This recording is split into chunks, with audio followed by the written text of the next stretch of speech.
Alright, so let's go ahead and go through the process of making the pentagram, or pentagon. Same process, really. It's just how you connect the dots.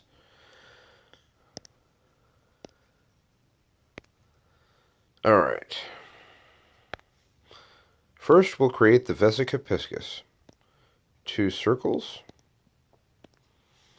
that are separated by one radius. That is to say, two circles that are of equal size, which have as their center a point on the circumference of the other circle. This is a figure that you can make with the compass without changing the compass. Alright, I'm going to create a couple of lines. Let's say construct a couple of lines from the intersection points and then across from one of the centers to the other. Super duper. We're going to make a circle in the center. It is within this circle in the center that we're going to construct our pentagon or pentagram. We're going to make an overlapping circle in here too, the purpose of which is to take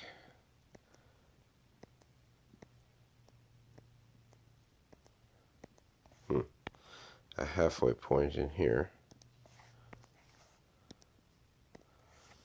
That is to say, we want to get that point right there. Okay, at this point we can now start to clean up our lines a little bit. Let's see here, I'm going to go ahead and define one more point, and now we can go about cleaning up the appearance.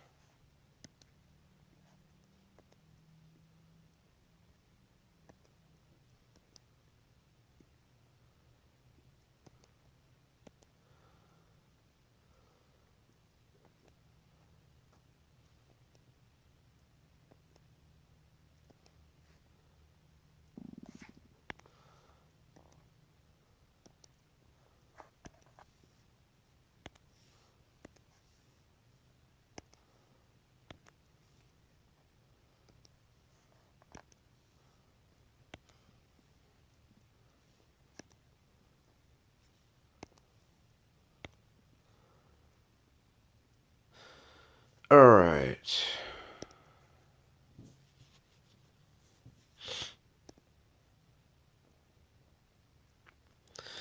Now then, I am going to unhide this just to sort of straighten up the figure a bit.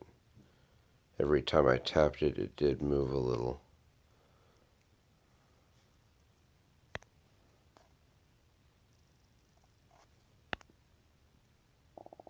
Huh. Alright, let's go ahead. Now at this point, what I'm going to do, I went through all of that in order to create a vertical and a horizontal line through this circle and to get this point here, which is at half the radius from the circle. And now I want to create, I'm going to draw a line here. The line itself is not necessary, but it just shows the next relationship. That is to say, from here to here. I want to create a circle with that line as its radius. So from here to here. Alright. Now I am going to make two intersection points with the horizontal line and that circle that I just created on the inside here and on the outside. Okay? Now this also sort of represents a fork in the path.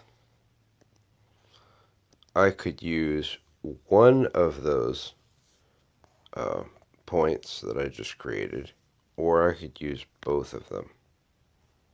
See, I'm going to get rid of just one more. This is the center point of that circle, and it does not need to show at this point. The horizontal line doesn't really need to show either anymore now that we have the points, but I don't see any reason to remove it right away. Okay, so from the circle to that point, and that allows us to get these points here, which represent the arms of the star. Now I could copy this circle and center it on either of those 2 points. Or I could simply draw another circle that intersects the big circle here at 2 more points by making a circle with this point off to the side as its radius.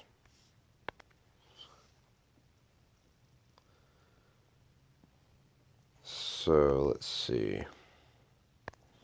Let's start by doing the first operation. We could take this circle, center it there, copy it again, center it there, and now these 2 points down here, where it intersects the circle around our pentagon, And now let's go ahead and just have a look at what would happen if we would draw the radius from here to the point off to the side. And as you see, it happens to line up. How interesting. Okay, so we could have just done that rather than doing the 2 other steps to make these 2 other circles.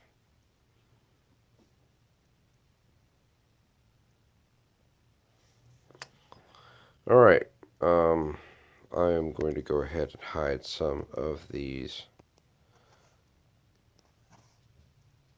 lines, which is not necessary to see right now.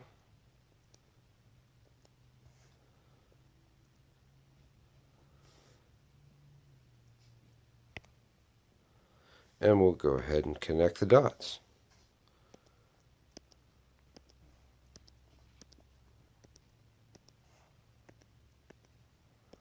Alright, so there's a pentagon, which could be useful for setting up an army base or something.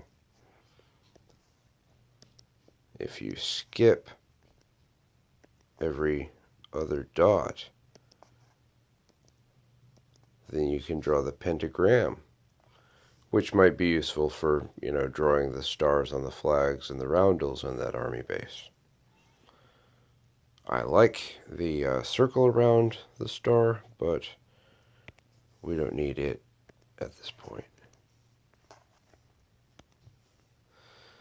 I'm going to get rid of this point and this one and the lines connecting it, but let's try to remember them. In fact, let me go ahead right now and I'm going to just note those 2 points. We'll draw little line segments to them here in a minute.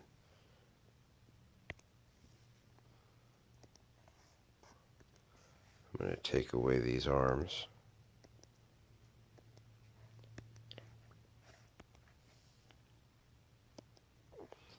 That would connect to those points. I'm going to take away the parts of the pentagon that would connect to them.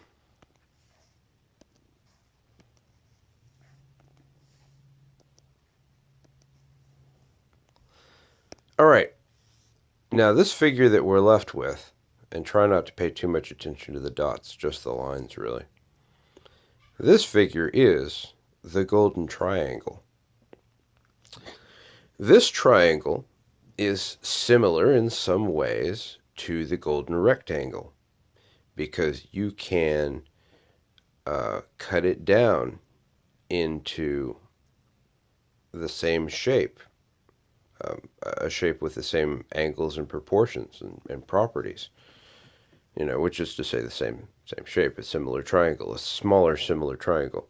So right across here, that is a triangle that's similar to the larger triangle. And right across here, you've got 3 of them already just from the pentagram. And you can keep going. And the way you would keep going is you'd copy your angles. There's a thing in Euclid that lets you do that. All right, I'm going to stop though because we're almost at 10 minutes, and my last video was enormously long. So that I figured is actually kind of unnecessary. But I just thought that it was good to know how to go about drawing the